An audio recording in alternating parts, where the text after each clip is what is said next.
Hello, MotoAmerica fans. It's time for another episode of Off Track with Carruthers and Bice. You'll laugh, you'll cry, and you may even learn something from this unlikely pair and their special guest. The mic is yours, Paul and Sean. Hello, MotoAmerica fans, and welcome to this special video edition of Off Track with Carruthers and Bice. I am Bice, and Carruthers is on the far side, and in the middle here we have Mr. Maxwell Toth, who I like to refer to as Max Toth. And we have him here in this video version because you look at Max and you talk to Max, and you're going to find out he looks and talks like he's about 30 years old. He doesn't look 30. Well, okay, he doesn't look 30, but he sounds like he. Anyway, Max is 15 and a half, and I met him last year at Laguna Seca, and I didn't even realize he was 14. I went into the paddock and I was asking around, hey, where's Max Toth? And this guy came over, and I was like, okay, fine, but where's Max? so anyway, Max had been racing in our junior cup class exclusively, our sport bike track gear.com junior cup class, but he's got an announcement to make, so we want to start out there. So welcome, Max, and tell us about your situation. Well, first of all, I'm happy to be here. It's super, super fun. First time I've ever done something like this, so I'm excited. So yeah, Robin essentially gave me the opportunity to ride the twins, and we were planning on riding the twins since last year November, obviously, and we didn't quite get the chance from the first round all the way until what was it, the last round, Brainerd. So I'm really excited that Robin is giving me that opportunity now, and I'm looking to finish the season off really strong and have a fun time on it. Now, you were one of these riders that we heard a lot about before you started racing with us. I heard a lot of Max Toth. That's why I wanted to meet you at Laguna Seca. And, it seems like kind of interesting. You're 15 and you're not really giving up on Junior Cup, but you're moving up to Twins Cup. Tell us about that strategy and the fact that, it's a jump. And some of these guys that were in Junior Cup take that as the next step at times. So tell us about your decision to do it. I mean, for us, originally, the Junior Cup was supposed to be kind of a filler class to the Twins. So I've been racing, the small bikes, kind of this type of size bike, like the 400 for the last 2 years with the pre-Moto 3 and Moto 3 over in Italy. And so for us personally, we felt that it was the time to make the jump onto the bigger bikes and, wider tires, more horsepower. And so for us, that was kind of always the main goal. So we don't see it as really, throwing the Junior Cup away or taking the big jump. It's just kind of where we wanted to leave off at the beginning of the season. It's just delayed. And you told us you're 6'2". Yes. Which I think that's pretty much the same size as Benjamin Gladi. I think he's around 6'1", 6'2". It's about the same, yeah. Okay. We've compared multiple times just to make, see who's the tallest. And you guys are close to the same age. And yes. A lot of the younger riders, you included, are pretty tall. So do you think, is a Twins Cup bike ergonomically a little better for you? Is that a factor in you moving up to that class? It's definitely going to be a lot more comfortable. I mean, the Ninja 400 has really limited space, especially when it comes to tucking or when it comes to leaning off. And so the Twins is definitely, I've ridden the stock version of the bike before, and I've ridden 600 as well, and it's a lot bigger, a lot more spacious. You can get a lot more comfortable on it. So that's one thing that's definitely better. And also the horsepower is going to help. Yes, for sure. I want to talk about the Ridge. We definitely need to talk about that. Everybody wants to talk about the Ridge. You're probably sick of talking about the Ridge, but I have a few questions. Namely,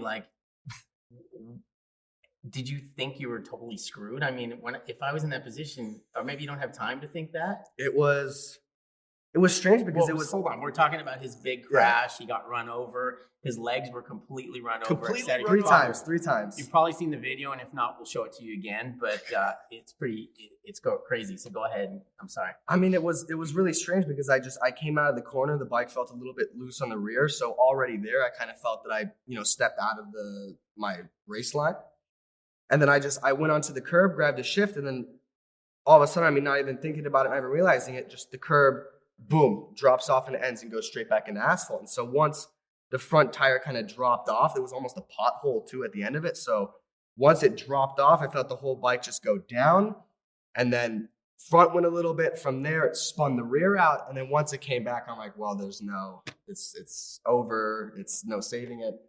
I hit the floor. I mean, everything was moving so quickly. I didn't even know that Cody ran me over until I saw the footage. Oh, so you didn't I was feel just it? spinning so much. I mean, I felt it, but You I just kind of felt felt a lot got of hit. stuff, right? Yeah, I just felt a lot of stuff. I felt that I kind of got hit here, hit there, hit there.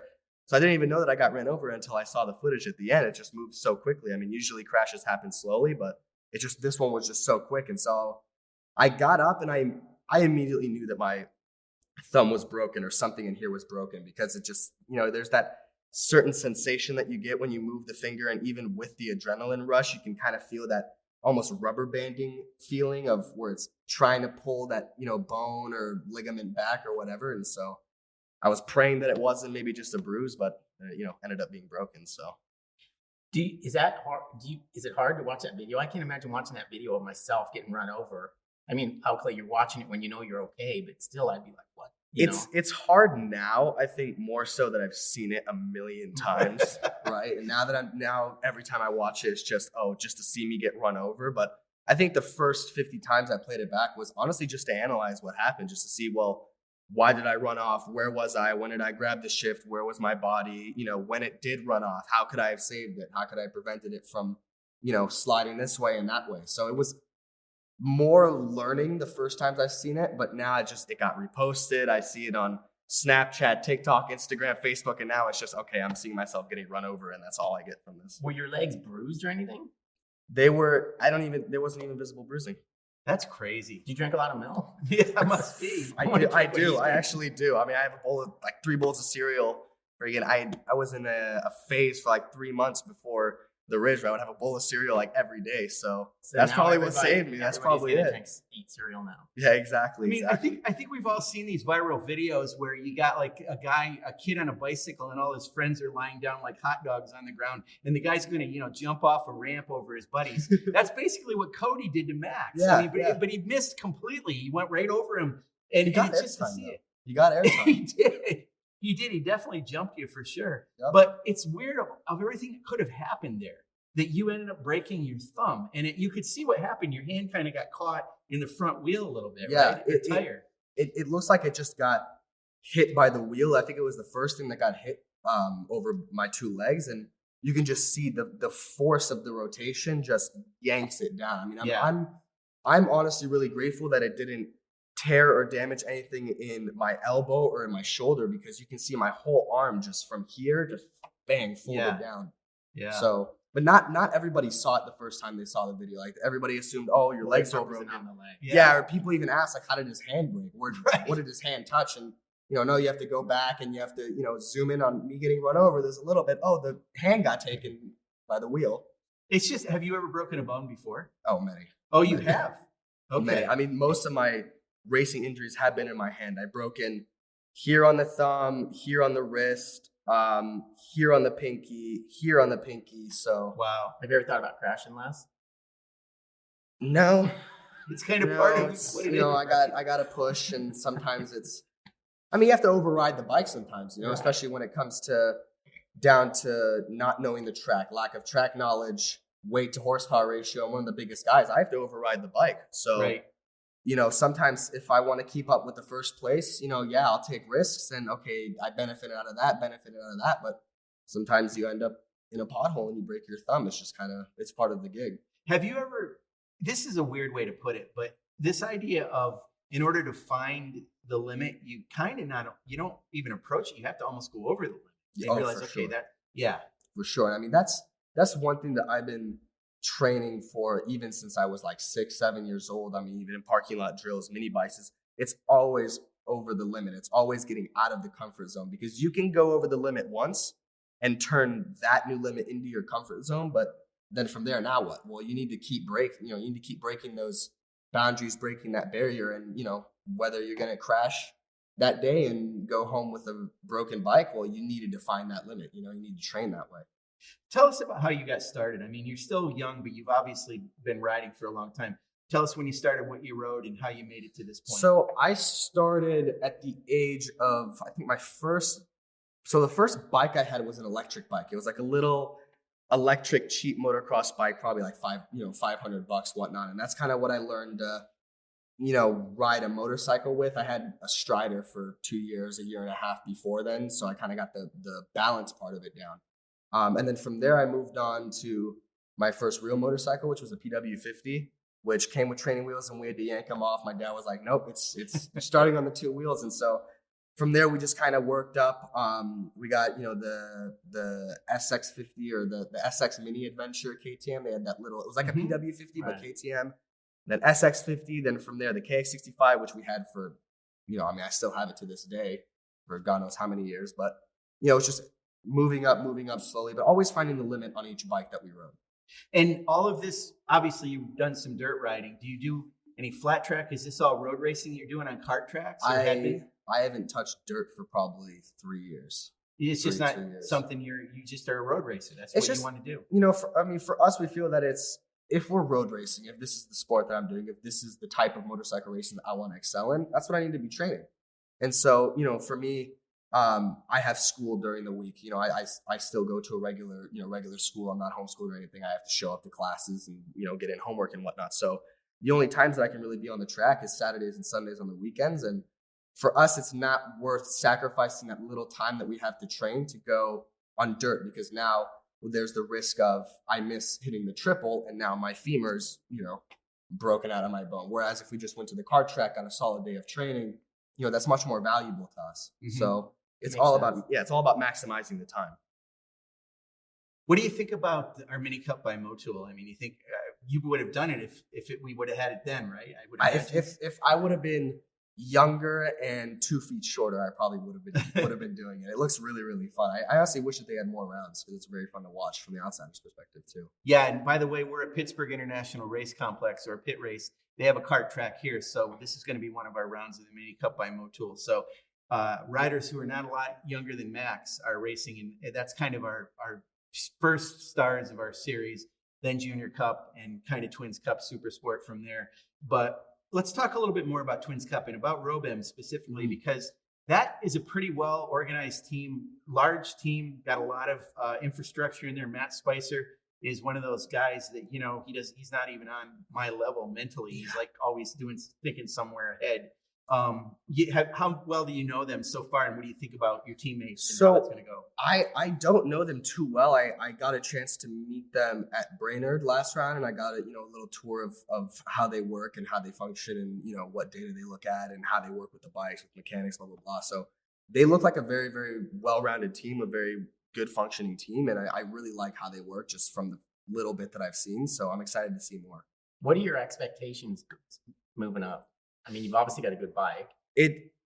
For us, it's honestly shooting for a podium. I mean, top 5, top 6. I mean, now this round, the expectation is a little bit less because I've never ridden the bike before. I've never ridden the track before. It's the weather conditions. It might rain. So for us, it's kind of, we have to take small steps at first. But once we get comfortable with the bike, comfortable with the team, I'm aiming for top 5s and podium finishes. And the rest of the tracks you have been to? No, I have not. But we haven't had trouble learning tracks so far this year. So.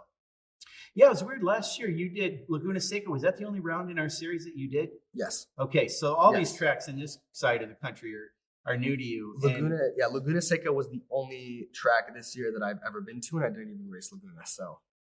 Oh, okay. Yeah, because I was out from the injury from the race. Oh, right, of course. Well, you raced last year when you were there. That's right. But this year it's been interesting because correct me if I'm wrong on this, but as of the Ridge, it seems like your results have been really good. I mean, barring the injury, but we've seen you in the press conferences, so you've been around more. Were you coming into your own on that bike? And I'm thinking, wow, the kid's learning Junior Cup. Apologize for calling you kid. No, of course. Okay. But now you're gonna be like, oh no, I'm gonna go to Twins Cup now, and you're okay with that? Yeah, I'm very okay. I mean, the results were they've been in since the first few rounds. It's just been a little bit unlucky, I think, with some circumstances like. Something in my throat. That's right. The altercation with Cody at the first round in Atlanta, him clipping my front wheel and obviously going down there. Then the second race wasn't as lucky, finishing 4th. I mean, we were in the front pack, but we weren't in the podium positions. And, we had some races with success, like MotoAmerica. We had the second race podium, almost winning it, but with the draft, we hit the dirt. And so, I mean, it's been there since the first round. It's just been about luck and placement. Okay, so we've approached the point in the podcast where we need to talk about this situation with Max that I talked to him last night because we knew we were going to do this podcast today. Now, picture, if you will, Chicago, Illinois. we're in Pittsburgh, Pennsylvania. Geographically, that's quite a ways away. You'd normally fly from Chicago to Pittsburgh, and that was Max's plan until the airline kind of messed that up. And so I talked to Max last night, and we talked about what time we wanted him to be here. And as we're speaking to you now, it's Thursday around midday. And Max said, can you be there at 11? And I think, what time was it I talked to you? I think it was like 10 or 11 o'clock. 10:30 p.m., yeah. So I'm like, in 12 hours, he's got to get from Chicago to Pittsburgh. And I know from where I live in mid-Ohio, it's about 6 hours. So it's 3 hours here. We're talking like maybe 9-hour, 10-hour trip. I don't know how you did it.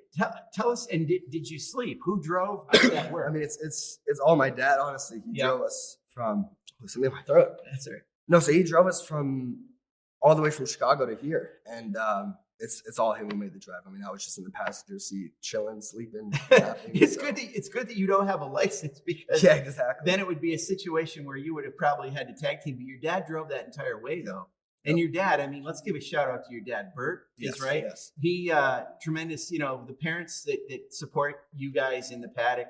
It's incredible what they do and what they'll do to get you guys to the track. And is there a background for him in road racing as well? I mean, where does the passion arise from? He used to race supermoto. So Okay. he would do some local races, our local championship, and that's where he kind of got his racing background from, and that's where I started from. Okay. Yeah. Yeah, I know. Guys, he's not choking up because of the emotions of this whole thing. thought he but was. I wish thought we it had a was bottle of so water to give you here, but anyway, good. I'm good. so anyway, he came across. He's in Pittsburgh now. I went over to his paddock area, and I'm like, wow, you're really here. He put his shirt on. He's freshly new to RoBEM Engineering, and he's going to race with that team the rest of the season. So, we want to wish you all the luck in the world. We're Thank doing you. that, and we'll hope to see and expect to see you up in the press conference. Paul and I will be. Yep. Paul will be asking you the questions, and I'll be smiling. So, Perfect. Paul, is there anything else you want to? No, I just, anybody that's close and it's in the area, they should consider coming here, because I think this place in the past has shown that it's an awesome place to watch motorcycle races, and it's always close racing. Yeah. And from the super bikes on down, we have like 6 support class races here, counting the mini cup. So there's tons of stuff for him to see. So I highly recommend getting down this way if you're anywhere where you can jump in the car and go, or jump on the motorcycle and ride down. Yeah, and it's such a good location. I mean, we have a lot of fans that talk about why isn't Mid-Ohio on the schedule? Well, there's some reasons why that we don't need to get into today, but a lot of the fans that have been over in Mid-Ohio, or fans from this area that have come to this track, feel like it's supplanted Mid-Ohio as being the track in this area, and they love it. We've got the hill where the fans hang out, and it's a well-attended race venue, and this weekend we're going to have a lot of fans, so we're really looking forward to seeing you guys. Come and see Max race, and come and see Paul too, and say hi to him as well. So thanks a lot for joining us on this podcast. Thank you, Max, for being on with us. Of course. And we'll catch you guys next time. See you.